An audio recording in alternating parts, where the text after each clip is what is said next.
All right, let's just do this, huh? Welcome back, friends. It's Anders. Today we're making a Spanish coffee. This is a spiked coffee drink that we get to set on fire. Now, be careful because fire is dangerous, but fire is also fun, and this drink is quite tasty. Also, the Spanish coffee isn't actually Spanish, so that's a little tidbit of information that we will talk about.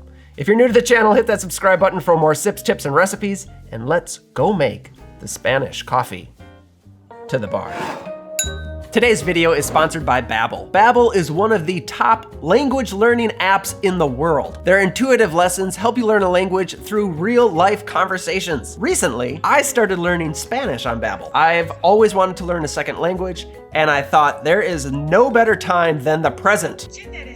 ¿Quién eres tú? ¿Quién eres tú? Also, it's good exercise for your brain. Can't let this thing get too rusty. Babbel is scientifically proven to help you start speaking a new language in as little as 3 weeks. It's probably gonna take me a little bit longer than that though. I do really like how they introduce new words and phrases in the lessons, so you're piecing it together on your own, and then you are learning the context naturally.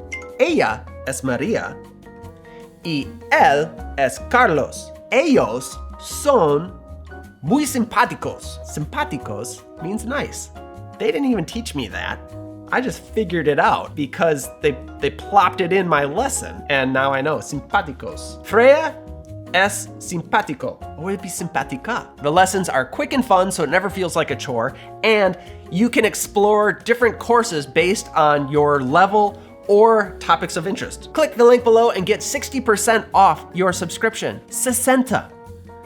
Wow. And let me know what language you want to learn. Thank you, Babbel. Onto the film. So here's the story. The Spanish coffee that we know today, the one that you set on fire and everybody goes, ooh, ah, and takes pictures of it, that drink was actually created in Portland, Oregon in the 1970s by a gentleman named James Louis at a place called Huber's Cafe, which I believe was the oldest restaurant in all of Portland. He said he actually borrowed the idea from another place a little further south in Milwaukee, Oregon, and then they asked him, when I say they asked him, I don't know who asked him, but apparently that guy borrowed it from somebody else down in Mexico somewhere, which tells me that this drink is more or less a version of a Carajillo, which is a spiked coffee that's big in Latin America and Spain, and it's been around for a really long time. Now the thing about James Louis' Spanish coffee is that he put a lot of emphasis on the presentation.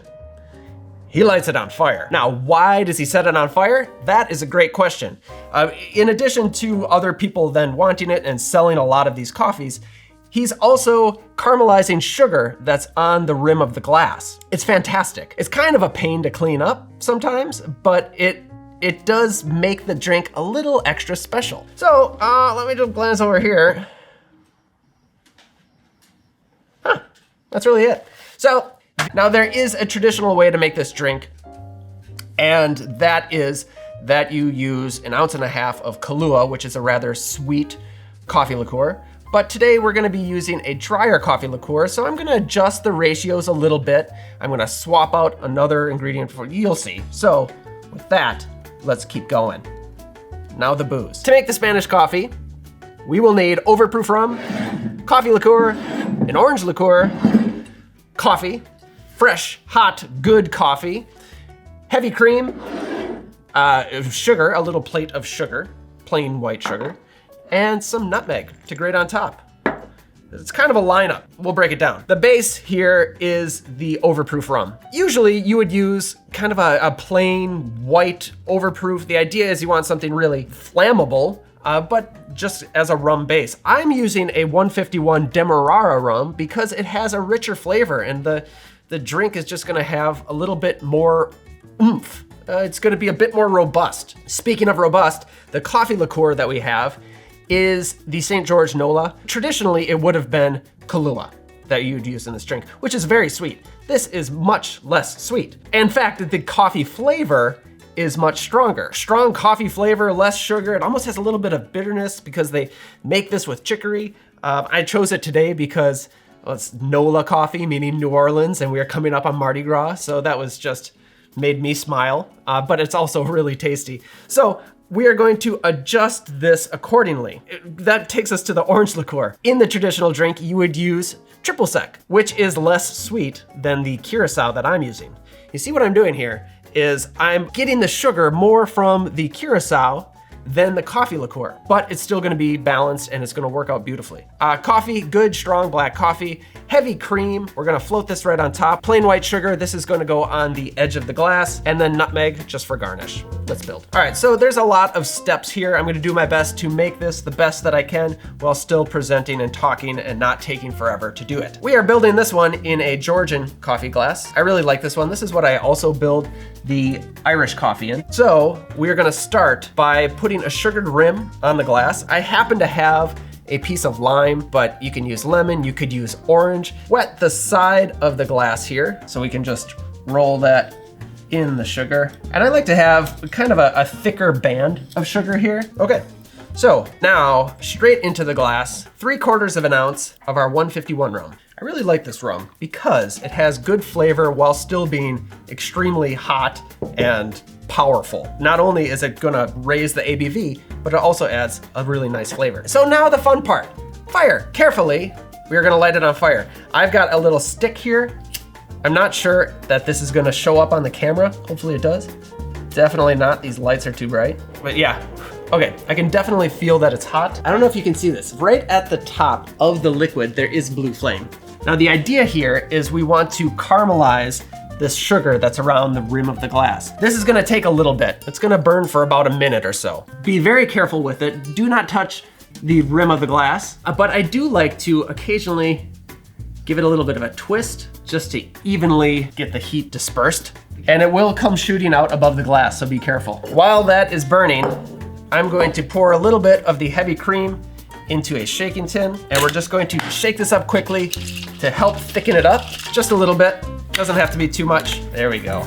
Now you can see it. You'll see the sugar. Once it starts to bubble like that, we can kill it. So I'm going to just, with my shaking tin, cut off the oxygen. It's extinguished. Looks pretty crazy, pretty wild. Do not touch this, it's really hot. So let's carry on with the coffee liqueur. I'm doing 1 ounce of the coffee liqueur. You hear that sizzle? I don't know why I like that. And the orange liqueur, the Curaçao, I'm adding 1/2 ounce to help add some sweetness to that otherwise dry coffee liqueur. We're gonna add about 2 ounces of good hot coffee, 2 to 3. This glass, it's gonna be about 2. I'm just gonna pour it to the bottom of the sugar because we wanna save room there for the cream. Over the back of a spoon, we can float the cream across the top, like that. And the final touch, a little grated nutmeg right on top. Whew. Look at that, is a thing of beauty, is it not? Ladies and gentlemen, I give you the Spanish coffee. All right, cheers.